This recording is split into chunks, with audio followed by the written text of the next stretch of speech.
The call of the Hogs can be heard all the way to San Francisco. You're listening to Pod at the Palace with Curtis Wilkerson on Inside Arkansas.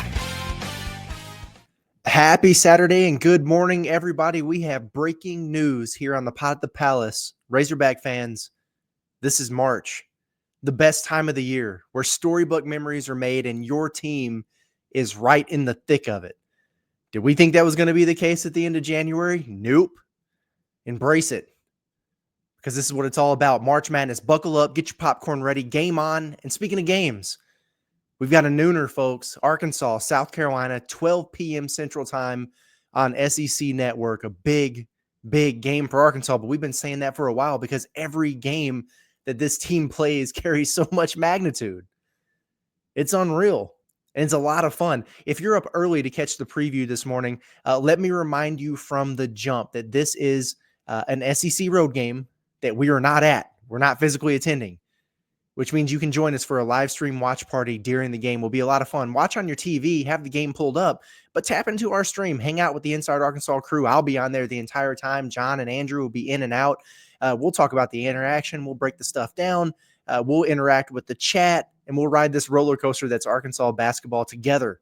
It's a good time. Join us. And then, of course, we'll have the Pod at the Palace post-game show and the reaction afterwards. Now let's talk Razorbacks and Gamecocks. Let's get this out of the way. This is not a must-win or a do-or-die game for Arkansas. They kind of took that pressure off of themselves by doing what they did in beating Texas the other night. They really did. The challenger, yes, South Carolina, they got a rough record, right? We all know that. They're in last place in the SEC, but welcome to the SEC, because I would venture to say comfortably that the Gamecocks are the best last place team in any conference in the country. There's no doubt in my mind about that. I would even venture to say, call me crazy, a win in Columbia today would do more for Arkansas's metrics than Wednesday's win over Texas in Fayetteville did. I know it sounds crazy, but I firmly believe that. Both of them are quad 2 games, believe it or not. And there's just something about that net ranking, man, that they place a lot of value on road wins. Go get it done. Still a quad 2 opportunity, more meat on the bone there to be had for the resume.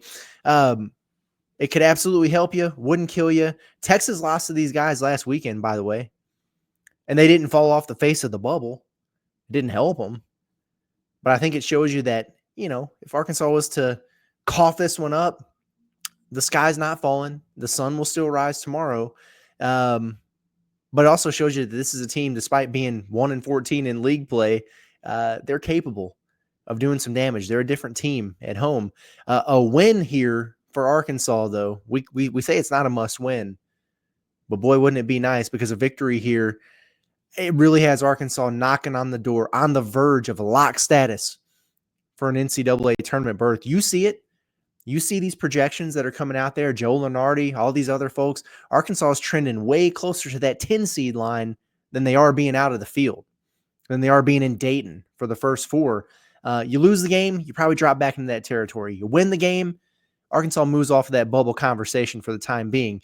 Razorbacks 17-11 overall, 6-9 in SEC play. They're 11th in the league standings. South Carolina 11-17, 1-14, last place in the SEC. But they are a different team at home, like we mentioned. They're particularly feisty in their own building. Blew out Texas at home. Just last weekend. You look at some of these other results on their home floor. They lost by 3 to Auburn.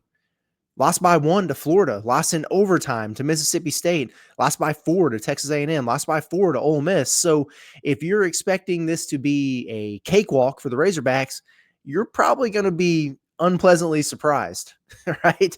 The flip side here, though, is Arkansas, up until the last week, we felt like has been a better team in league play on the road than they have been at home, right? They played very well against much better and more talented teams than South Carolina on the road. Even think about some of the losses, what they did at Auburn, at Texas A&M, and being in dogfights against a couple top 10 teams there. Pretty impressive stuff. They've won at Kentucky. They've won at Texas. So this is a Razorback team that knows how to handle its business away from its home arena. No doubt about it. Now, at some point here you've got to wonder, what does South Carolina have to play for, comparatively speaking, to Arkansas?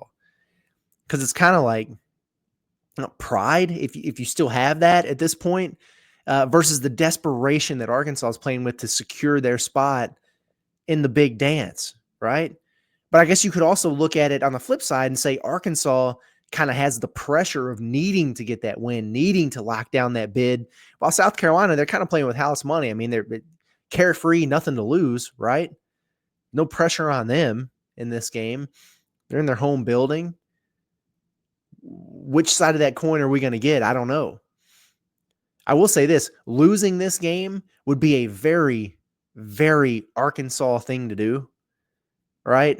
And I mean, we've kind of seen this story play out before, this way before. Now, to John Calipari's credit here recently, every time I felt like it's been an opportunity for Arkansas to have a letdown, they've avoided it. Every time I felt like they had reasons to not be ready to play, they've showed up and showed out. The excuses are inherently built in for this team at this point, but they're not hearing it. They're not feeling it. They continue to do this refuse to lose thing. Can they take that on the road and notch a win over, this is an Arkansas team that likes to play to the level of its competition. Well, can you just level up for a change and just take care of business against the worst team in the league? Is that asking too much in this spot? We'll find out. It's also not lost on me that Arkansas hasn't won 3 consecutive games since December, and they haven't done it in SEC play all year. I wouldn't be stunned if they were able to do it here. Hell, I mean, we said it before last week. I wouldn't be stunned if Arkansas went 5-0 in their last 5 games of the regular season after starting 0-5. And that's still very much on the table. Here's what would stun me, honestly, at this point, is if Arkansas didn't show up ready to play in this game. It would. I'm not saying things are going to go particularly swimmingly. I'm not saying they're going to knock down all their shots and be red hot. I'm not saying they're going to have South Carolina put away by halftime. Nobody has in their own building, sans Alabama. But I have a feeling they're going to come out locked in, focused, and playing with some intensity and the type of desperation that you need in this spot. Why am I confident in the Razorbacks in this game? A lot of reasons. One, Arkansas is more talented. They're playing better basketball. And despite, we can do this thing where we say, well, they've been close to winning a lot of games, but they've lost them all, right? Like there is still a reason, even though they're probably better than their record suggests, that South Carolina is 1-14 in this league. Whether they played well on certain nights or not, they haven't been able to get over the hump. There's a reason why that's the case. The Gamecocks have some nice players. They don't have a guard like Trey Johnson. Nope. You ain't got to worry about that in the backcourt. Their offensive efficiency outside the top 100, defensive efficiency outside the top 50. They are sub 200 in every shooting metric offensively. They play a slow tempo outside the top 50, 250. I think that benefits Arkansas. They turn it over a lot, over 14 times a game, and they don't force many themselves. They have one of the worst three-point defenses in the entire country. So, yes, there are a lot of reasons to be confident in Arkansas being able to go in here and get it done in this particular spot. Now, why am I worried or what are causes for pause or concern or to raise your eyebrow, be on alert? Well, it's pretty obvious, right? Arkansas's got 7 bodies. They're on short rest after a late Wednesday night game that went to overtime. They had to turn around and travel on Friday. They've got an early tip on Saturday. That's tough. Now, South Carolina got the crap kicked out of them the last time they played, but it was Tuesday night, and it was in Columbia, Missouri, so they had that extra day of rest. They're playing in their home gym. That benefits them. They've got more bodies at their disposal. Doesn't mean they're better bodies than what Arkansas has. Adu Thero officially ruled out for this game. That comes as no surprise. A little bit of intel, for whatever it's worth, that I got is that the jury is still out on Thero on whether or not he's going to return. He has not been ruled out officially. And it's not a situation where they know. Well, honestly, what their release said is true. There's no timetable yet for his return. Not playing Saturday. I don't know if the team's even going to come back home to Fayetteville after this game, or if they're just going to go straight to Nashville and they turn around and play Tuesday anyway. I wouldn't anticipate having Thero for that Vanderbilt game anyway, either. Now, Saturday against Mississippi State? Maybe. We'll keep our eyes on it.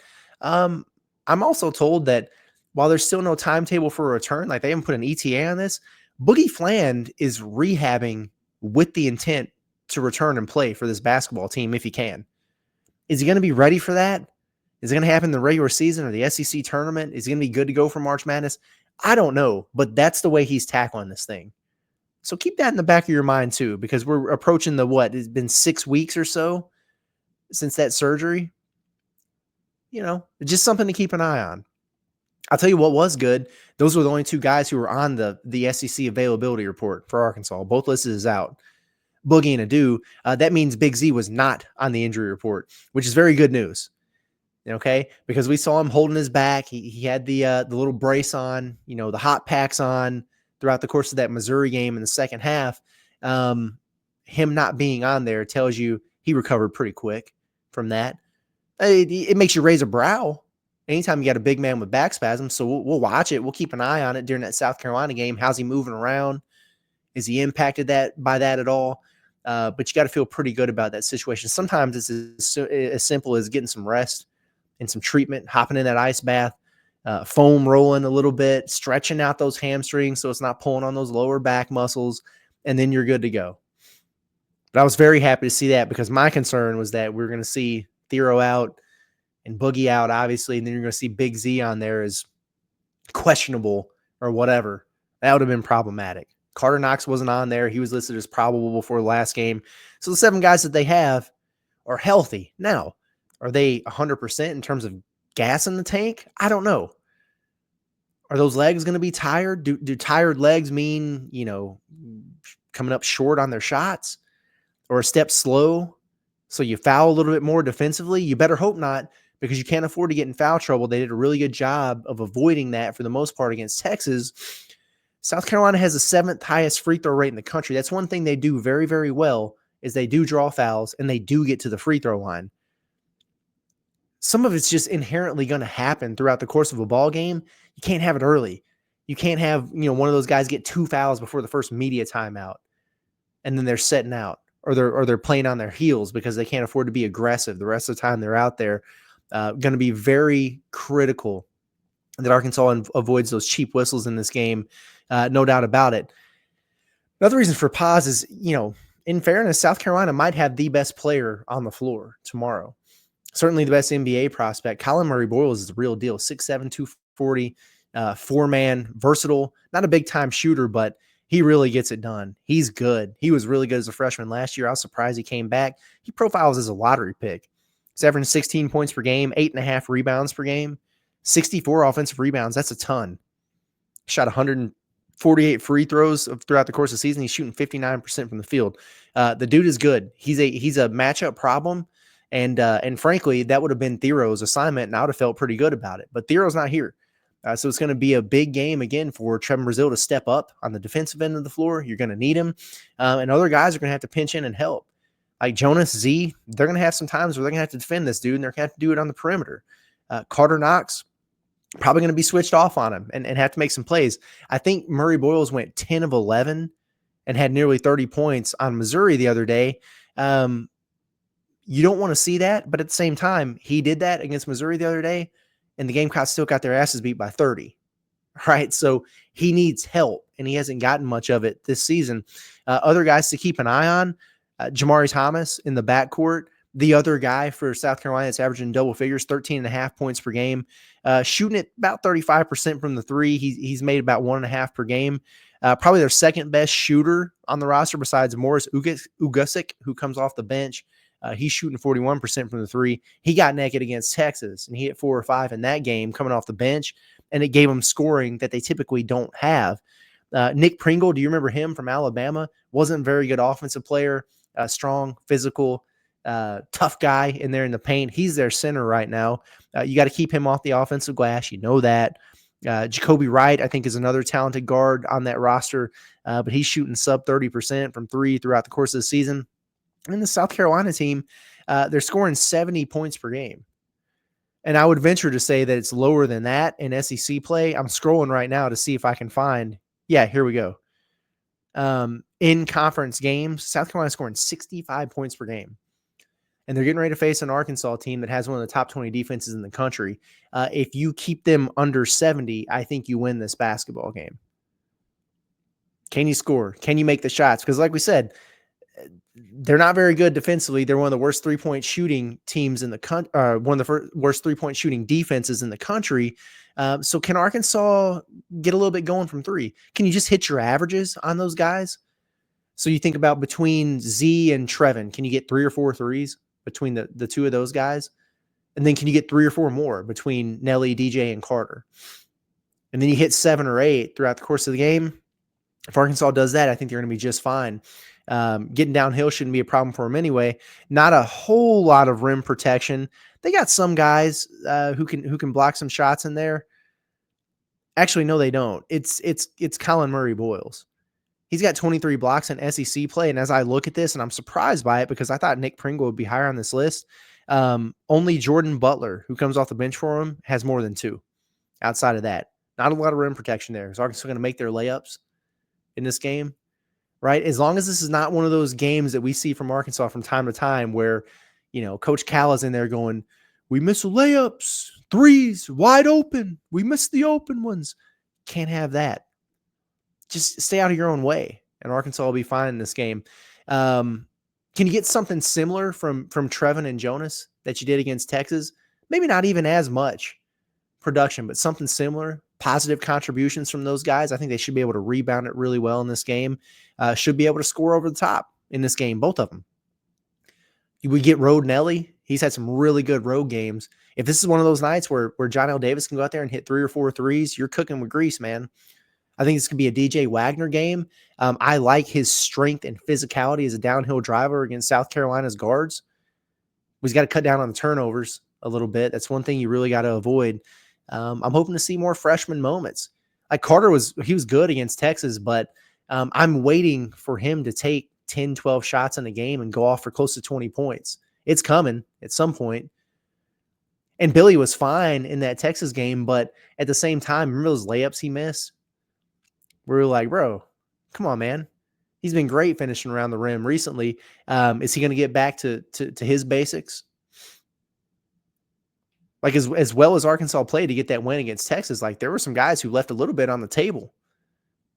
Can you pick it up in this game? If you do, I don't think Arkansas is going to have a problem in this one. We'll find out. I'm really, really anxious to see how this game goes. We're going to know pretty quick what the fuel tank looks like for Arkansas. Do they need to be full, all the way full? Not necessarily. Can you have 3/4 of a tank left and win this one? I think that you can. A lot of desperation, a lot on the line for Arkansas if they're able to get this win. And we'll be live for the watch party and the Pod the Palace post-game show to talk about all of it. So make sure you tap in with us shortly. Appreciate everybody for tuning in. Have your coffee, get settled in, get your popcorn ready. It's March. Everybody enjoy. We'll see you later.